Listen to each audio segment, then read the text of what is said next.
जय श्री हरि साथियों, आज के इस प्रदर्शन के माध्यम से हम आपको भगवत गीता के 30 उद्देश्य जो आपके जीवन में बहुत काम आएंगे, जिंदगी की हर एक मुश्किल में यह आपको राह दिखाएंगे। ये दिव्य उपदेश हैं। ये बातें जानना और समझना आपके लिए बहुत ज़रूरी है। इसीलिए मैं ये 30 उपदेश आपके लिए लेकर आया हूँ, जिसे आप आखिरी तक ज़रूर देखें और सुनें। गीता का पहला उपदेश ये है, आपके सारे दुखों का कारण किसी को अपना मानना है। कभी गौर करना, आपकी ज़िंदगी के सारे दुख, तकलीफ, चिंताएं वहीं से आती हैं जहां आपका अपना होता है कि ये मेरा है, ये मेरा अपना है। वहीं से आपकी ज़िंदगी में दुख आना शुरू हो जाता है। एक व्यक्ति था, उसका बहुत बड़ा महल था। उसने सारी ज़िंदगी की संपत्ति लगाकर उस महल को बनाया था। आसपास के बहुत से लोग उस महल को देखने आते थे। कहीं बड़े बड़े सेठ उस महल को खरीदने आते थे।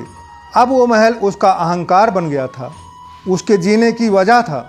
उसका उस महल से बहुत मोह हो गया था। एक दिन उसके महल में आग लग गई और वो बाजार गया हुआ था। जब वो घर लौटकर आया तो उसने देखा कि मेरा घर जल रहा है, तो उसे बहुत दुख हुआ। उसने कहा, अगर मेरा महल नहीं रहेगा तो मैं भी जिंदा नहीं रहूँगा। अगर मेरा महल ही जल रहा है तो मैं ही जिंदा रह कर के क्या करूँगा। वो भी उसी आग में छलांग लगाने की कोशिश करने लगा, तो किसी ने उसे रोक लिया कि भाई, ये जो तेरा महल है, इस महल का सौदा कल तुम्हारे बेटे ने किसी के साथ कर लिया है। और जब उसे यह पता चला कि यह मेरा महल अब मेरा नहीं है, किसी और का हो चुका है, तो उसकी सारी चिंता खत्म हो गई। जैसे और लोग उसे जलते हुए देख रहे थे, उसी प्रकार वह भी देखने लगा। इतनी देर में उसका बेटा आया। वो अपने बेटे को देखकर बहुत प्रसन्न हुआ और आशीर्वाद देने लगा कि तेरे जैसा बेटा तो बड़े भाग्यों से मिलता है। तूने तो मेरी ज़िंदगी बचा ली। आज इस घर में आग लगी है, तूने कल ही इस घर का सौदा कर दिया। वो अपने पिताजी से कहने लगा कि पिताजी, मैं इस महल के सौदे के लिए बात करने को गया था, पर सौदा अभी हुआ नहीं है। जब उसके पिता ने यह बात सुनी तो फिर छाती पीट पीट कर रोने लगा। महल वहीं है, इंसान भी वहीं है, लेकिन जब महल मेरा था तो दुख देता था, और जब महल दूसरे का हो गया तो कोई दुख नहीं होता है। जब महल उसका था तो उसे अत्यंत दुख हो रहा था। जब उसने सुना कि महल बिक चुका है तो उसे महल के जलने का कोई दुख नहीं हुआ, क्योंकि उस समय वह महल पराया हो चुका था। तो सारे दुख ही खत्म हो जाते हैं। ऐसे ही ज़िंदगी में किसी जगह को, किसी स्थान को, या किसी इंसान को, या किसी रिश्ते को, किसी काम को हम अपना मान लेते हैं तो, या मेरा मान लेते हैं तो वहीं से ही दुखों की शुरुआत होती है। वहीं से हर तकलीफ़ की शुरुआत होती है। श्रीमद् भगवत गीता का पहला उद्देश्य यही है। जैसे किसी चीज़ को आप अपने जीने की वजह मान लेते हो कि इसके बिना तो मैं जी ही नहीं सकता, वो काम, वो चीज़, वो इंसान आपको बहुत दुख देने लगते हैं। गीता का दूसरा उपदेश यह है कि अवश्यमेव भोक्तव्यम ततम अरम शुभाशुभम। इसका अर्थ है कि आपने कोई भी कर्म किया हो, उसका फल आपको अवश्य भोगना ही पड़ेगा। यदि आपने अच्छे कर्म किए हैं तो जाने अनजाने आपको उन्हीं अच्छे कर्मों का पुण्य बचा लेगा, और यदि आपने बुरे कर्म किए हैं, वह कर्म आपने चाहे कितनी ही होशियारी से किए हैं, लेकिन परमात्मा से कुछ भी छिपा नहीं है। एक गांव में दो मित्र रहते थे। दोनों ने आपस में विचार किया कि इस गांव में वो धन नहीं कमा पा रहे हैं, और फिर वो शहर में चले गए। कुछ समय रहकर उन्होंने काफ़ी धन कमाया, और फिर उन्होंने सोचा, अब हमने पर्याप्त धन कमा लिया है और अपने पैतृक गांव चलते हैं। आधुनिक सुविधा उस समय न होने के कारण पैदल ही आ रहे थे। चलते चलते रात हो गई। दोनों ने निर्णय लिया कि आज रात्रि हम यहीं विश्राम करेंगे और कल गंतव्य के लिए रवाना होंगे। दोनों ने भोजन बनाया। एक मित्र ने सोचा, यदि इसको मैं मार दूं तो यह पूरा धन मेरा हो जाएगा, और उसने अपने मित्र के भोजन में विष मिला दिया, जिसे खाकर उसका दूसरा मित्र मर गया। वह पूरा धन लेकर के गांव पहुंचा, जहां वह बड़ी खुशी के साथ रहने लगा। कुछ समय उपरांत उसे एक पुत्र रत्न की प्राप्ति हुई, परंतु वह पुत्र अत्यंत बीमार रहता था। उसके इलाज में उसका पूरा धन खर्च हो गया, फिर भी वह स्वस्थ नहीं हुआ। धीरे धीरे करके उसकी ज़मीन, जेवर और घर सब कुछ बिक गए, परंतु उसका पुत्र स्वस्थ नहीं हुआ और एक दिन उसका पुत्र मर गया। वह व्यक्ति बहुत दुखी रहने लगा। एक रात्रि को सोते समय उसने स्वप्न देखा जिसमें उसका पुत्र उसके सामने एकदम स्वस्थ होकर खड़ा था। वह बड़ा प्रसन्न हुआ और बोला, पुत्र तुम? उसका पुत्र बोला, पुत्र? कौन पुत्र? मैं तुम्हारा पुत्र तो नहीं, मैं तो तुम्हारा वही मित्र हूँ जिसे तुमने मार दिया था। मेरा और तेरा हिसाब ब्याज के साथ बराबर हो गया। और वह गायब हो गया। व्यक्ति स्वप्न से जागकर जोर जोर से रोने लगा। गीता का दूसरा उपदेश भी हमें यही सिखाता है। हमारे कर्मों का अच्छा या बुरा फल हमें निश्चित ही भोगना ही पड़ेगा। गीता का तीसरा उपदेश है कि आज में जियो, कल की चिंता छोड़ दो। जो व्यक्ति अपने बीते हुए कल या आने वाले कल में खोया रहता है वह जीवन पर्यंत कभी खुश नहीं रह सकता है। इसलिए यदि खुश रहना है तो वर्तमान में जीना होगा। बीते हुए कल का और आने वाले कल की कोई वास्तविकता नहीं है, वो केवल हमारी सोच मात्र होती है। उस समय आप अपने मन और बुद्धि में जीते हैं, लेकिन हमारा वर्तमान हमारी वास्तविकता है। जो आपका वर्तमान होता है, जो आपका आज होता है, वो आपका चल रहा समय या पल होता है। यदि आप अपने मन और बुद्धि को भूतकाल और भविष्यकाल में व्यस्त करके रखेंगे तो आप कभी खुश नहीं रह सकते हैं। गीता का चौथा उपदेश है कि जो अधर्म करे, गलत करे या पाप करे, उसे दंड अवश्य देना चाहिए। यदि आप उसे बर्दाश्त करते हैं तो आप उसके मनोबल को और बढ़ा रहे हैं और वह पहले से भी अधिक गलत करेगा। साथ ही आप भी उसके पाप के हिस्सेदार हो जाएंगे। गीता में भगवान श्री कृष्ण से अर्जुन ने कहा, जिनसे मैं युद्ध करने जा रहा हूँ वह सब मेरे सगे संबंधी हैं, इनको मैं कैसे मारूं? तो भगवान ने कहा, जिन्हें तुम अपना मान रहे हो पार्थ, वह सब अधर्मी हैं, पाप के पक्ष में खड़े हैं। यदि तुम इनका वध नहीं करोगे तो समाज में पाप और तेज गति से बढ़ेगा। इन्हें यदि तू नहीं रोकेगा तो ये और पाप करेंगे। साथियों, जैसे यदि कोई आपके साथ गलत करता है और आप उसी समय उसे वहीं पर नहीं रोकते हैं तो उसे और बल मिल जाता है और वह पहले से अधिक बुरा बर्ताव आपके साथ करता है। गीता का पांचवा उपदेश यह है कि किसी से भी हद से अधिक मोह कभी करना नहीं चाहिए। आप अत्यधिक मोह लगाओगे, देखना वो आपको जरूर रुलाएगा। इसी मोह की वजह से आपको कई बार अपमान भी सहना पड़ता है। कई लोगों को तो मोह के कारण अपमान दिखता तक नहीं है कि सामने वाला मेरी बिल्कुल इज्जत नहीं करता और मैं उसके लिए परेशान हूँ। मोह आँखों पर एक ऐसी पट्टी लगा देता है कि आपको सच और झूठ दिखाई ही नहीं देता। यदि आप किसी व्यक्ति की सच्चाई जानना चाहते हैं तो शीघ्र अतिशीघ्र उसके मोह से अपने आप को बाहर निकाल लें। वास्तव में रिश्ते दुख नहीं देते, हमारा मोह हमें दुख देता है। जिस दिन आपने मोह को अपने अंदर से समाप्त कर दिया, उस दिन से आपको कोई दुख नहीं दे सकता है। गीता का छठवां उपदेश है कि आप वह मत करो जो सभी करते हैं, बल्कि वह करो जो आपकी अंतरात्मा कहती है और जो आपके लिए सही है। स्वधर्मम निधनम श्रेयः परधर्मम भयावह। अर्जुन ने श्री कृष्ण से कहा, हे माधव, इस भयंकर युद्ध और इतने सारे अपने प्रियजन को मारने से अच्छा है कि मैं सन्यासी बन जाऊं। तो श्री कृष्ण भगवान बोले, हे पार्थ, सन्यासी बनना तेरा धर्म नहीं है, तुम क्षत्रिय हो। तुम्हारा धर्म और कर्म यही है कि धर्म की रक्षा करो और अधर्म का सर्वनाश करो। ऐसे ही हर एक व्यक्ति की योग्यता अलग अलग है।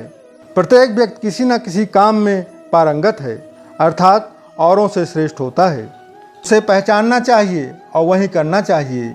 यदि आप वही करोगे जो सभी कर रहे हैं तो आप अपनी पहचान शायद नहीं बना पाएंगे और गुमनामी की ज़िंदगी जिएंगे।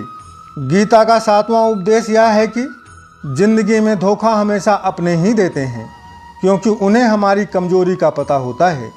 जो व्यक्ति आपका अपना है उसे आपके बारे में बहुत गहराई से पता होता है। मित्रों, यह कलयुग है, इसमें बाहर वालों से नहीं अपनों से सावधान रहने की अधिक ज़रूरत है। महाभारत का युद्ध दो राजाओं में नहीं हुआ, बल्कि एक ही वंश के, एक ही परिवार के बीच हुआ था। दुर्योधन ने कई बार पांडवों को मारने का प्रयास किया, कितनी बार बेइज्जत किया। सारी लड़ाइयाँ घर के अंदर ही होती हैं, बाहर कौन लड़ेगा हमसे। हमें धोखा या चोट वहीं दे सकते हैं जिसे हम अपना समझते हैं। गीता का 8वां उपदेश यह है कि जो इंसान अपनी रक्षा के लिए स्वयं कोशिश नहीं करता, उसकी रक्षा स्वयं भगवान भी नहीं करते हैं। श्री कृष्ण जी ने अर्जुन से कहा, हे अर्जुन, तुम हमेशा मेरा स्मरण करते रहो और युद्ध भी करते रहो। तो अर्जुन ने यह पूछा, हे वासुदेव, यह युद्ध तो कुछ दिनों में समाप्त हो जाएगा और आप कह रहे हैं कि हमेशा मेरा स्मरण करते रहना और युद्ध करते रहना। यह युद्ध का तात्पर्य क्या है? कृष्ण जी बोले, हे कौन्तेय, यह जीवन ही एक रणभूमि है, यह जीवन एक संघर्ष है। इस जीवन में सुख और दुख आते रहेंगे और तुम उनका डट कर मुकाबला करना। श्री कृष्ण जी ने यह नहीं कहा कि तुम चुपचाप बैठ जाओ और मैं लड़ाई करूंगा, जबकि भगवान चाहते तो एक क्षण में कुछ भी कर सकते थे। इसलिए भले ही हमारे जीवन की डोर भगवान के हाथ में है, लेकिन युद्ध हमें ही करना है। भगवान को हमेशा स्मरण करते रहना चाहिए। हे प्रभु, मुझे शक्ति देना, ज्ञान देना और समझ देना, ताकि मैं अपने जीवन की प्रत्येक लड़ाई को जी सकूं और हमेशा सही मार्ग पर चल सकूं। परंतु आपको अपनी लड़ाई स्वयं ही लड़ना है। जो लोग यह सोचकर बैठे रहते हैं कि सब कुछ भगवान ही करेंगे, तो आलसी व्यक्ति की भगवान भी मदद नहीं करते हैं। ईश्वर हमें प्रेरणा देते हैं, शक्ति देते हैं, परंतु आपको अपने जीवन की प्रत्येक लड़ाई स्वयं ही लड़नी होगी। गीता का 9वां उपदेश यह है कि कोई ऐसी गंदी आदत खुद को मत लगने देना जो आपकी ज़िंदगी बर्बाद कर दे। आज हमारी ज़िंदगी में भी कई ऐसी लतें लगा लेते हैं, चाहे वह कोई नशा हो, मोबाइल हो या फिर जुआ की हो। जो गलत आदतें हैं, यदि आप उनका वध नहीं करेंगे तो आपका सब कुछ बर्बाद हो जाएगा। इससे पहले कि आपकी गलत आदतें आपको हानि पहुंचाएं, आप अपनी गलत आदतों का वध कर दीजिए, अर्थात त्याग कर दीजिए। गीता का 10वां उपदेश यह है कि आलसी व्यक्ति कभी भी अपने जीवन में कुछ भी नहीं कर सकता है। वह केवल योजनाएं बनाते हैं कि उन्हें क्या क्या सुख सुविधाएं चाहिए, लेकिन उन योजनाओं को यथार्थ रूप में पाने के लिए मेहनत या कर्म बहुत कम लोग ही करते हैं। योजना बनाना या किसी चीज़ का सपना देखना या सोचना बहुत आसान है, पर उसके लिए कर्म करना बहुत ही मुश्किल है। जैसे अपने शरीर को प्रत्येक व्यक्ति अच्छा, सुंदर और स्वस्थ रखना चाहता है, पर उसके लिए व्यायाम भी आपको ही करना होगा। जो आलसी बनकर बैठा रहता है, उसे ना तो अच्छा शरीर मिलता है और ना ही अच्छा जीवन मिलता है। तो यदि जीवन में कुछ प्राप्त करना चाहते हो तो आलस्य को अपनी ज़िंदगी से निकाल फेंकना होगा, क्योंकि इस आलस्य से आपको कुछ मिलने वाला तो नहीं है, लेकिन जो आपके पास है उसे भी आप खो देंगे। गीता का 11वां उपदेश है कि यदि जीवन में खुशी चाहते हैं तो मन को अपना दास बनाओ, मालिक नहीं। कुछ लोग समझते सब कुछ हैं, पर समझकर भी कुछ कर नहीं पाते। लोग तो अपनी जिह्वा का स्वाद तक नहीं छोड़ पाते हैं और कहते हैं कि हम पतले नहीं हो पा रहे हैं। स्वास्थ्य ठीक नहीं रहता है हमारा। आपका मन सब कुछ जानते हुए भी कि यदि जीवन में सफलता प्राप्त करना है तो मेहनत की आवश्यकता होगी, परंतु मन को आपने अपना मालिक बना रखा है। यदि मन आपका दास होता तो वह सब आप करते जो आपके लिए उचित है। गीता का 12वां उपदेश है कि जो आपका है वह आपको मिलकर ही रहेगा, और जो आपको नहीं मिला है उसके लिए दुख करना छोड़ दो। आप जिस भी वस्तु या रिश्ते के लिए जितना दुख करोगे वह आपसे उतना ही दूर जाएगा, क्योंकि जो आपके हैं वह कहीं जा ही नहीं सकते। क्योंकि जो आपका है वह ज़िंदगी में आपको ज़रूर मिलेगा, और जो नहीं मिल पा रहा है उसके लिए पछताना या दुख बिल्कुल भी ना करें। गीता का 13वां उपदेश यह है कि इस भौतिक संसार में जितना दिल लगाओगे, प्रेम करोगे, उतना ही दुख आपको मिलेगा। गीता का 14वां उपदेश है कि जिस व्यक्ति को बात बात पर क्रोध आता है, उस व्यक्ति के जीवन में सुख शांति कभी नहीं आ सकती है। वह अपने मन में ही कुढ़ता रहता है और मन ही मन बहुत दुखी रहता है। अधिक क्रोध करने से हम अपनी ही क्षति करते हैं। वह हर एक वस्तु या रिश्तों को खो देता है और शांति कभी नहीं मिलती है। इसलिए बात बात पर क्रोध करना हमें छोड़ देना चाहिए। गीता का 15वां उपदेश यह है कि आप किसी व्यक्ति की सहायता करो या ना करो, परंतु किसी का दिल आपको नहीं दुखाना चाहिए, क्योंकि जब आपके कारण किसी को पीड़ा होती है या कष्ट होता है तो याद रखना, एक ना एक दिन आपको भी उसी कष्ट को सहन करना पड़ेगा। जब आप किसी को कष्ट देते हैं तो आपको महसूस नहीं होता है, परंतु जब वही कष्ट आपको मिलता है तो आपको बहुत महसूस होता है। गीता का 16वां उपदेश है कि जो मुश्किल वक्त में या दुख के समय आपका साथ दे, केवल आपका वही अपना है, बाकी सब पराए हैं। अपनेपन का नाटक करने वाले, मीठी मीठी बातें करने वाले आपको बहुत सारे लोग मिलेंगे। वह बोलेंगे कि कभी भी कोई भी दुख या तकलीफ़ होती है तो हमें याद करना, मैं तुरंत आपका साथ देने आ जाऊंगा। परंतु जब वास्तविक रूप में उनकी ज़रूरत होती है तो बहुत कम ही लोग हैं जो आपके साथ खड़े होंगे। लोग आपसे तभी तक रिश्ता रखते हैं जब तक आपसे उन्हें कुछ प्राप्त हो रहा है या उनका स्वार्थ है। जैसे ही उन्हें आपसे कुछ प्राप्त होना बंद हो जाएगा, वह स्वतः गायब हो जाएंगे, आपसे बात भी नहीं करना चाहेंगे। गीता का 17वां उपदेश है कि जो कुछ भी होता है वह आपके अच्छे के लिए ही होता है। जो हो रहा है वह भी अच्छे के लिए हो रहा है और जो होगा वह भी अच्छे के लिए ही होगा। यह बात बड़ी गूढ़ है, क्योंकि कभी कभी हमें लगता है ऐसा मेरे साथ ही क्यों, मेरे साथ ही ऐसा क्यों होता है। जब समय निकल जाता है तो हमें एहसास होता है कि हमारे साथ ऐसा नहीं हुआ होता तो शायद आज मैं जिस जगह पर हूँ वहाँ नहीं पहुँच पाता।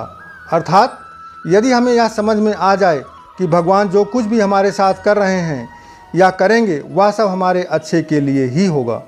गीता का 18वां उपदेश है कि किसी भी काम को समझदारी से करना ही योग होता है। योगा कर्मासु कौशलम। आपने बहुत लोगों को यह कहते हुए सुना होगा कि वह बहुत मेहनत करते हैं फिर भी सफलता उन्हें नहीं मिलती है। बहुत मेहनत करने से सफलता नहीं मिलती, सही दिशा में उचित तरीके से मेहनत करने से सफलता मिलती है। गीता का 19वां उपदेश है कि कभी भी किसी भी चीज़ की अति नहीं करनी चाहिए। कोई भी चीज़ हद से अधिक नहीं करना चाहिए।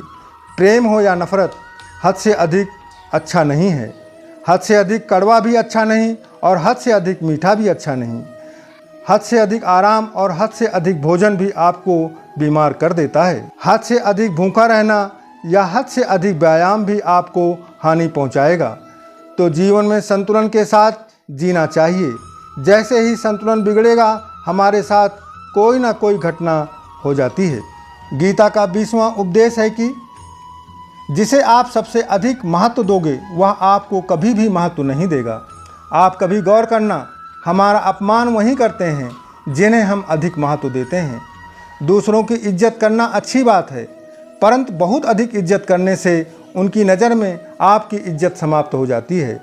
जिसे आप अपना सब कुछ मान लेते हैं उसके लिए आप कुछ भी नहीं रह जाते हैं। गीता का 21वां उपदेश है कि किसी पर भी आंख बंद करके विश्वास नहीं करना चाहिए, चाहे वह कितना भी आपका अपना या सगा हो। गीता का 22वां उपदेश है कि जिसके साथ सत्य और ईश्वर की शक्ति है, चाहे पूरी दुनिया उसके विरोध में हो जाए, अंत में जीत उसी की होती है। इसलिए सत्य का साथ और ईश्वर का हाथ हमेशा पकड़ कर रखें।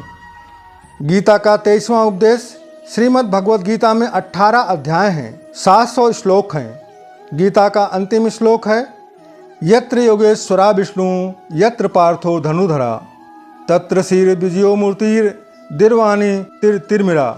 धृतराष्ट्र संजय से बार बार यह पूछ रहा था कि युद्ध में कौन जीत रहा है, क्योंकि उसे विश्वास था कि उसके पुत्र के पक्ष में महापराक्रमी भीष्म, गुरु द्रोण, कर्ण आदि महारथी हैं, उसे कौन हरा सकता है। लेकिन संजय ने धृतराष्ट्र से कहा कि जहाँ ईश्वर है, जहाँ सत्य है, हमेशा विजय उसी की होती है। चाहे आपके पास कितनी भी शक्ति क्यों ना हो, उसे दुनिया की कोई शक्ति पराजित नहीं कर सकती है। गीता का 24वां उपदेश है कि जीवन में हमेशा लड़ाई झगड़े से बचने की कोशिश करना चाहिए, परंतु यदि बात आपके चरित्र, स्वाभिमान और अधिकार की हो तो लड़ना भी चाहिए। अर्जुन भी युद्ध नहीं करना चाहते थे, लेकिन भगवान श्री कृष्ण ने उसे बताया कि यहाँ बात तुम्हारे चरित्र, अधिकार और सम्मान की है। इसलिए पार्थ, उठाओ अपना गांडीव और पूरी कौरव सेना का वध कर दो। गीता का 25वां उपदेश है कि चाहे परिस्थिति कितनी भी बुरी हो, परंतु जो व्यक्ति अपनी हिम्मत नहीं हारता वह सब कुछ हासिल कर सकता है। गीता का 26वां उपदेश है कि जो भी वस्तु किसी अन्य की है उस पर कभी भी अधिकार मत करो। जैसे जब शकुनी और दुर्योधन के षड्यंत्रों के कारण पांडवों को सबसे पिछड़ा राज्य खांडवप्रस्थ दे दिया गया, लेकिन पांडवों ने उसे भी हस्तिनापुर से अधिक सुंदर बना दिया, जिससे दुर्योधन को ईर्ष्या होने लगी और षड्यंत्र करके उनसे खांडवप्रस्थ अर्थात इंद्रप्रस्थ छीन लिया, जो उसका था ही नहीं, उस पर कब्जा कर लिया। अंततः परिणाम स्वरूप जो भी चीज़ें उसके पास थी वह भी उसकी नहीं रही। गीता का 27वां उपदेश है कि वही इंसान जिंदगी में सफल माना जाएगा जो अंदर से खुश है और बाहर से भी। बाहर से तो तकरीबन सब खुश दिखाई देते हैं, परंतु अंदर से अशांति भरी होती है। गीता का 28वां उपदेश है कि आप जैसा अन्न खाओगे वैसी ही आपकी बुद्धि होगी, आप कर्म भी वैसा ही करोगे और आचरण भी आपका वैसा ही होगा। सात्विक अन्न खाओगे तो आपका मन भी सात्विक होगा, सात्विक व्यवहार करोगे, सोच अच्छी होगी। तमोगुणी और रजोगुणी आहार करोगे तो आपकी बुद्धि भी वैसी ही होगी, आपका व्यवहार भी वैसा ही होगा। श्री कृष्ण भगवान ने भगवत गीता में सात्विक, राजसिक और तामसिक भोजन का विस्तार से वर्णन किया है कि मनुष्य को क्या क्या खाना चाहिए और क्या नहीं। गीता का 29वां उपदेश है कि बुरा इंसान कभी भी बुराइयां नहीं छोड़ेगा, चाहे उसके साथ आप कितना भी अच्छा व्यवहार कर लो, वह आपको कष्ट देगा ही देगा। इसलिए जो जैसा है उसके साथ वैसा ही व्यवहार करना चाहिए। गीता का 30वां उपदेश है कि जो व्यक्ति समय से अपने कार्य समाप्त नहीं करता, अर्थात समय को सम्मान नहीं देता, उसके जीवन का पूरा समय व्यर्थ में ही व्यतीत हो जाता है, क्योंकि समय का कोई मूल्य नहीं है।